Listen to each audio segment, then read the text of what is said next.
Phone tapping కేసులో కీలక పరిణామం చోటు చేసుకుంది. ఇప్పటికే ఈ కేసులో కేసీఆర్, కేటీఆర్, హరీష్ రావులను పిలిచి విచారణ చేసిన సర్కార్ ఇప్పుడు మరో కీలక నిర్ణయం తీసుకుంది.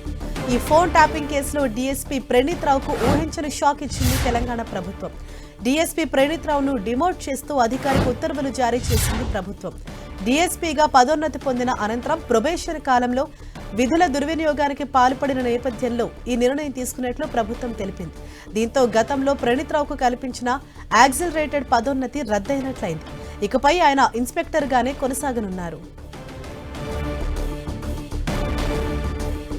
దీనిపై మరింత సమాచారం మా ప్రతినిధి కిరణ్ మనకు అందిస్తారు. కిరణ్, హరీష, ఫోన్ ట్యాపింగ్ కేసులో కీలక పరిణామం చోటు చేసుకున్నట్టుగా మనం చెప్పవచ్చు. ఎందుకంటే ఫోన్ ట్యాపింగ్ కేసుకు సంబంధించి నిందితులుగా ఉండి అరెస్ట్ అయ్యి ఇప్పటికే బెయిల్ మీద ఉన్న డిఎస్పీ ప్రణీత్ రావు సంబంధించి కూడా డిమోట్ చేస్తూ ప్రభుత్వం కీలక ఉత్తర్వులు తీసుకుంది. ఎందుకంటే ఇతడు విధుల నిర్వహణలో దుర్వినియోగం పాల్పడినట్టుగా ఇప్పటికే గుర్తించారు. ఫోన్ ట్యాపింగ్ కేసులో అరెస్ట్ అయ్యాడు. బెయిల్ మీద వచ్చిన నేపథ్యంలో ఇతడికి సంబంధించి కూడా కొన్ని అధికార దుర్వినియోగం పాల్పడినట్టుగా గుర్తించిన నేపథ్యం అతడిది డిఎస్పీ ర్యాంక్ ను డిమోట్ చేస్తూ సిఏగా అతనికి డిమోట్ చేస్తూ కూడా తెలంగాణ ప్రభుత్వం ఉత్తర్వులు జారీ చేసినట్టుగా చెప్పింది. ఎందుకంటే ఫోన్ ట్యాపింగ్ కేసులో ప్రభాకర్ రావు టీంలో ప్రణీత్ రావు చాలా కీలక వ్యక్తిగా ఉన్నట్టుగా ఇప్పటికే సిట్టు గుర్తించిన నేపథ్యంలో కూడా అతడికి సంబంధించి దీనికి సంబంధించి 2007 బ్యాచ్ కు సంబంధించిన ప్రణీత్ రావు సంబంధించి అగ్జరీ ప్రమోషన్ పొందాడు కాబట్టి అతడికి డిమోట్ చేస్తూ సిఐగా అతడికి కొనసాగే విధంగా ఇప్పటికే ఈ కేసుకు సంబంధించి కూడా నిందితుడిగా ఉన్న నేపథ్యంలో అతన్ని సస్పెండ్ చేసిన నేపథ్యంలో తాజాగా